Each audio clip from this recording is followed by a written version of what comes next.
Bonjour à tous et bienvenue dans cette capsule où j'ai envie de vous parler des champignons psilocybine. Les champignons psilocybine. Alors beaucoup de gens pensent que c'est des champignons hallucinogènes. Alors oui et non. J'ai connu les deux. J'ai connu les champignons hallucinogènes à Amsterdam. Alors j'ai vécu ça avec une copine, c'était vraiment le fun. Et j'ai vécu plusieurs cérémonies avec des champignons psilocybine qui sont plus des champignons spirituels. Et on les mange à jeun le matin. On s'allonge, on ferme les yeux et c'est parti pour un trip de 3, 4, 5 heures parfois. Et là, il y a une distorsion du temps et de l'espace parce que ces 3, 4, 5 heures passent en 15-20 minutes. Super rapidement. Et il y a une distorsion du temps parce que là, on vit dans un monde 3D et les champignons altèrent notre cerveau, altèrent les connexions neuronales et on va rejoindre, on se connecte en fait à tout l'univers, on se connecte au niveau de la 5D, la 5 dimensions, 5e dimension. Donc j'ai pas envie de rentrer dans tous ces concepts. Si les champignons ça vous intéresse, fouillez la 5D c'est quoi, la 3D, etc. Et ce qui est intéressant, c'est que les champignons, en fait, on se connecte à soi-même, à la partie qui sait, à notre âme et aussi à nos guides, aux anges et à toute la patente. C'est ça qui est assez extraordinaire avec ces champignons-là. Et c'est un voyage assez impressionnant. C'est comme si vous étiez extrêmement en transe, presque vraiment, vous voyez quand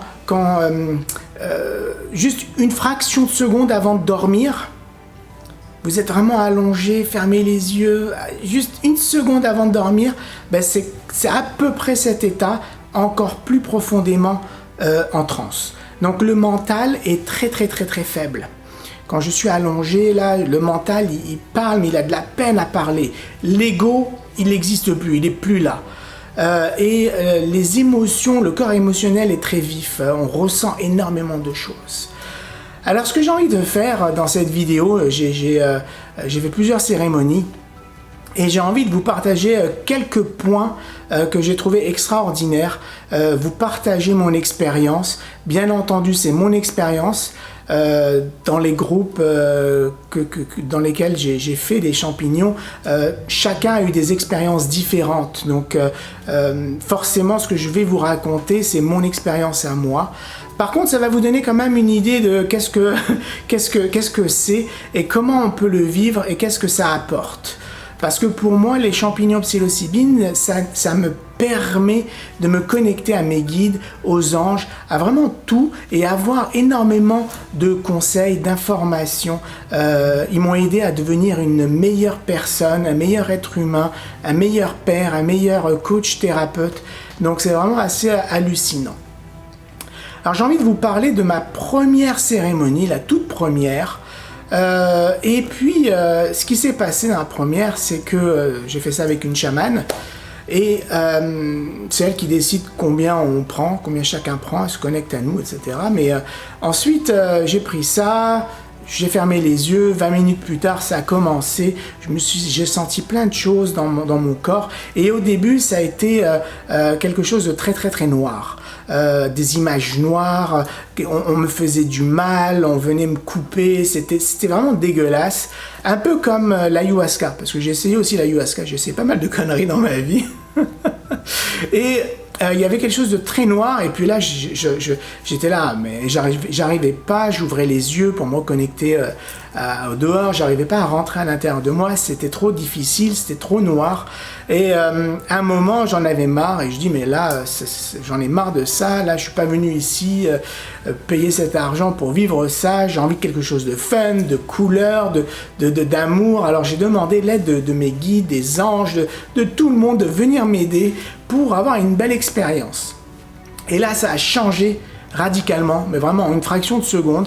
J'ai ressenti, et cela pendant des heures, j'ai ressenti énormément d'amour. C'est comme si tout l'univers me donnait de l'amour. Et c'était tellement intense que j'en pleurais. C'est tellement intense que j'ouvrais les yeux parce que il y en avait trop.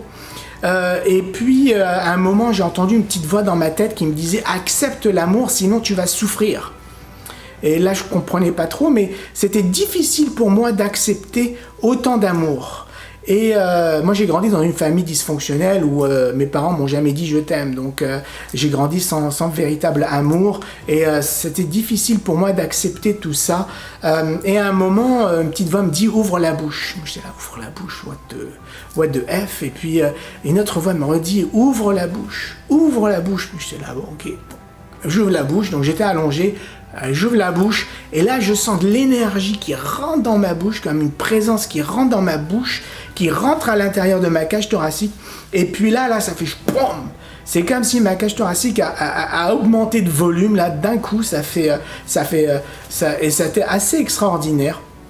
Je voyais de temps en temps quand j'ouvrais les yeux, je voyais toute l'énergie qu'il y avait dans les feuilles des arbres, je voyais l'énergie autour des objets, c'était vraiment hallucinant comme expérience. Alors bien entendu, inutile de vous dire que j'ai appris aussi, on m'a dit ces petites voix là dans la tête, parce qu'au début je comprenais pas trop ces petites voix, mais ce sont mes guides, des anges, en fait je sais pas trop qui me parlent, mais il y a plein de gens qui me parlent, et il y en a un qui m'a dit que en fait il y a de l'amour partout, que un fruit, une orange, c'est de l'amour, que un câlin d'un enfant, c'est de l'amour, un sourire, c'est de l'amour, mais on est baigné par de l'amour, le soleil, c'est de l'amour, donc on est baigné de l'amour, mais on le voit pas. La nourriture, par exemple, c'est de l'amour et on mange ça mécaniquement en parlant et en pensant à autre chose.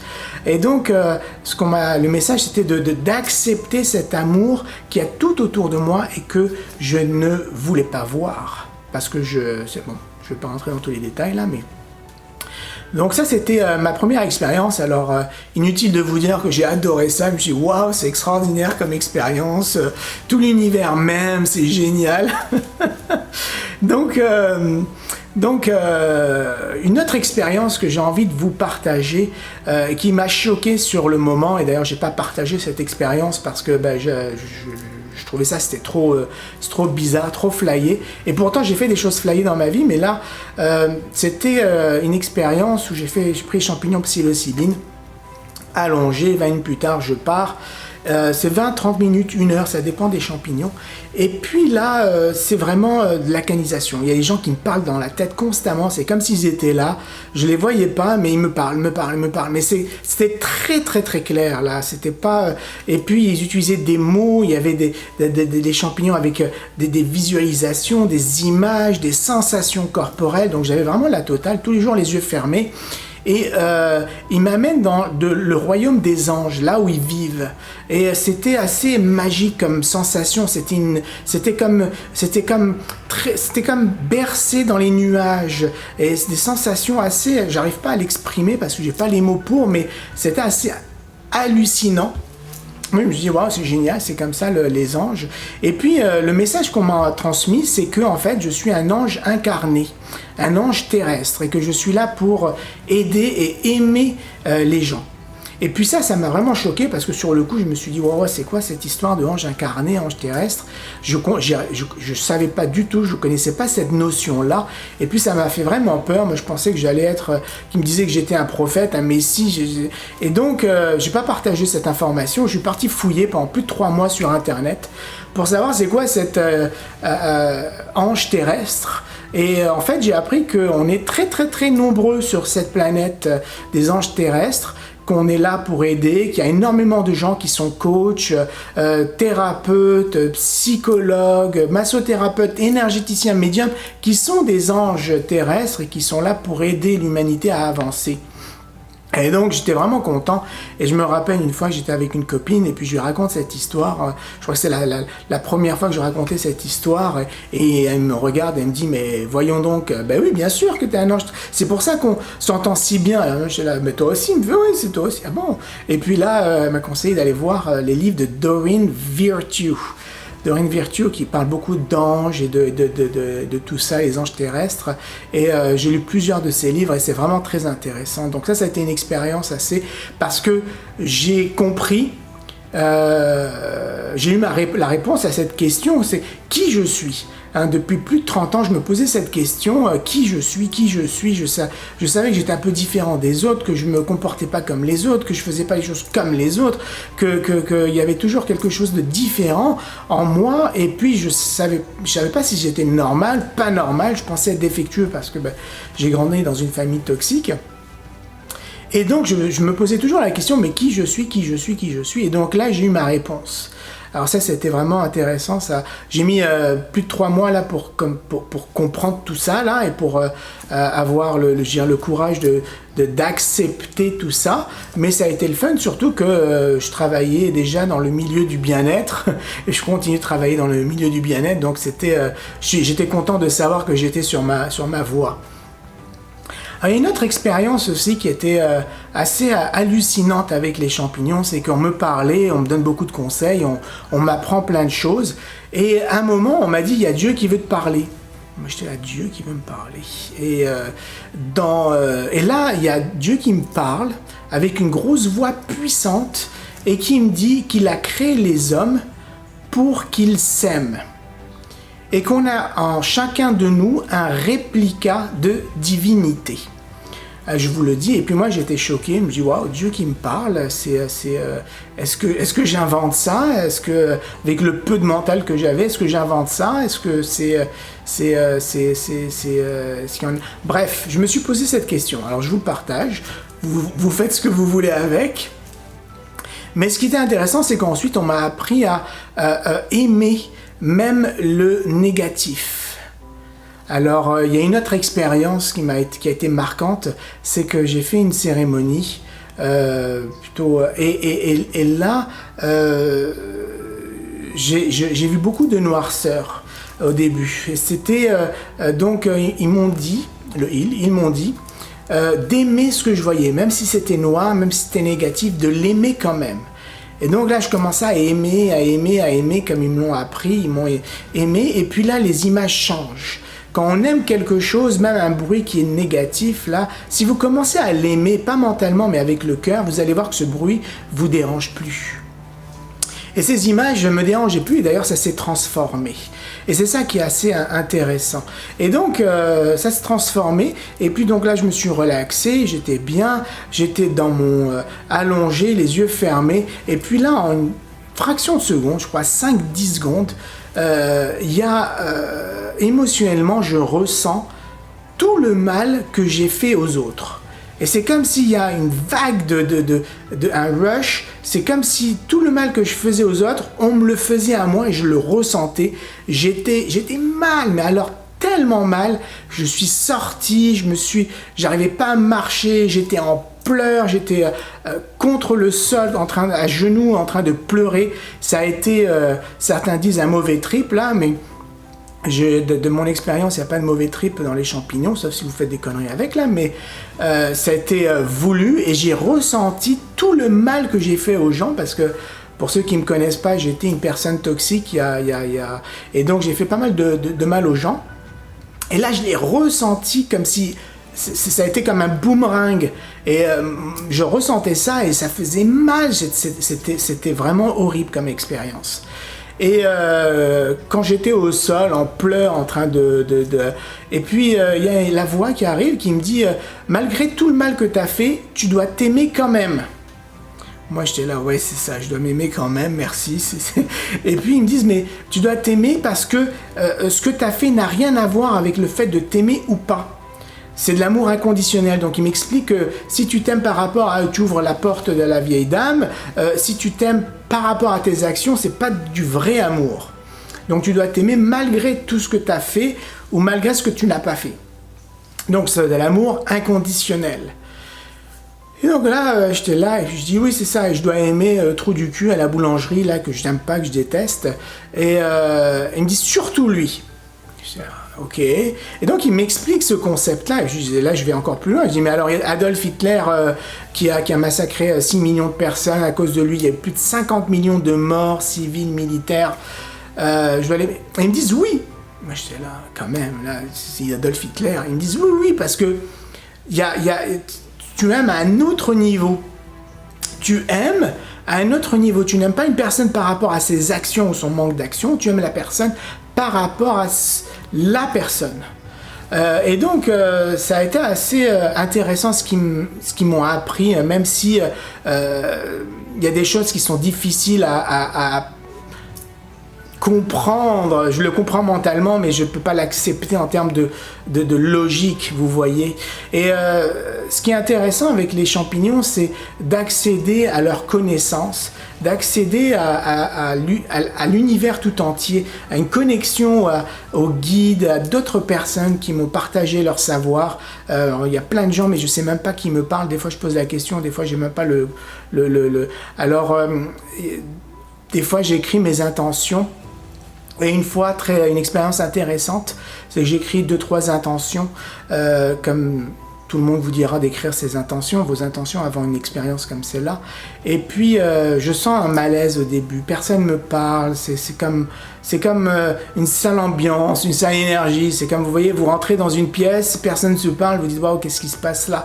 Et c'est comme ça. J'avais les yeux fermés, allongés. Et une voix qui me dit, mais t'as pas mis ton garçon dans tes intentions? Moi j'ai dit, ah oui, c'est vrai. Et puis il me dit, tu trouves pas que c'est important, ton garçon? Je dis, oui, je voulais travailler sur autre chose. Il me dit, pourtant, tu t'es engueulé avec lui il y a quelques jours. Moi j'étais là, oui. Et il me dit, tu veux pas qu'on en parle?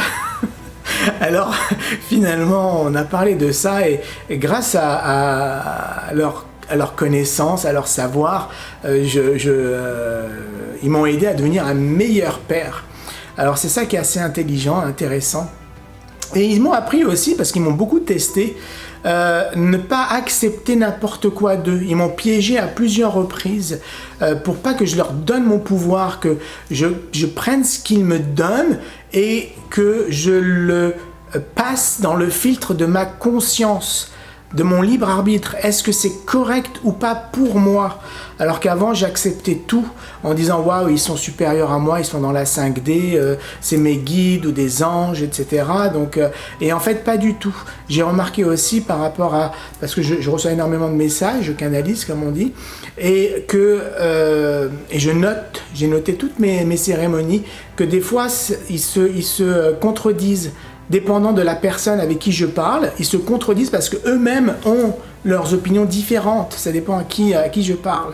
Donc, très important, et même, je dis avec ceux que j'accompagne, ne pas donner votre pouvoir, votre contrôle à une autre personne.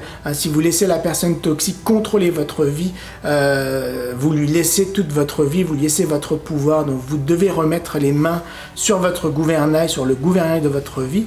Et ça, c'est important, que ce soit une personne toxique ou un prof ou un guide spirituel ou n'importe qui, ne pas accepter n'importe quoi sans le passer par le filtre de votre conscience. Et moi, je me suis fait piéger à plusieurs reprises. Ça m'a coûté cher d'ailleurs ces expériences, parce que c'est comme ils m'ont testé là, et puis j'ai appris ça, je dirais, un peu à la dure.